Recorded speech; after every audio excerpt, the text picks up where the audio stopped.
नेमकं हे काय आहे आणि याचा महिलांना कितपत फायदा होईल? बहिणाबाई मार्ट ही जी संकल्पना आहे DPDCची, त्याच्यात आम्ही जिल्ह्यात 11 मॉल आहे, जवळपास 20 कोटीचे जे मंजूर केलेले आहे. त्यातलं एक आहे बहिणाबाई मार्ट जामनेर शहरात, जे आपण बांधत आहोत. जवळपास 1 कोटीची निधी गेलेली आहे.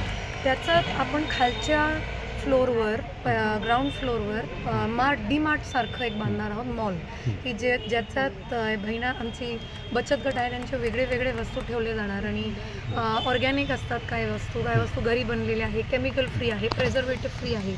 ते लोकांना एक वेगळं ॲडव्हान्टेज मिळेल, त्याची वेगळी ओळख होईल म्हणून आपण त्याला खालच्या पातळीवर मार्ट करतोय, मॉल करतोय.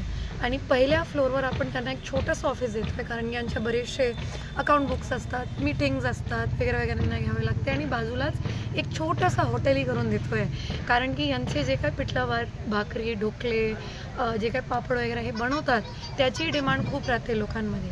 मग तोही राहील. म्हणजे एकदम एक होलिस्टिक मॉडेल आपण यांच्या सशक्तीकरणासाठी DPDCने आणलं आहे. माननीय जिल्हाधिकारी महोदय, माननीय पालकमंत्री महोदय, माननीय मंत्री महोदय सगळ्यांच्या मार्गदर्शनाखाली याची संकल्पना केली गेली आहे.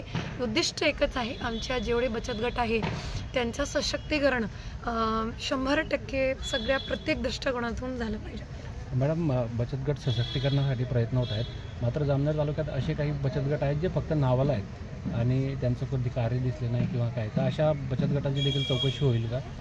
आता आमचे जेवढे रजिस्टर्ड आहे सगळे ऑनलाईन आहे. त्यांचे आपण ऑनलाईन आयडेंटिटी घेतल्याशिवाय रजिस्टरच करत नाही. पण जरी अशी तक्रार असेल की बाबा हे रजिस्टर्ड नसूनही इथे काम करायला, तर नक्की त्याच्यावर कार्यवाही आपण करू.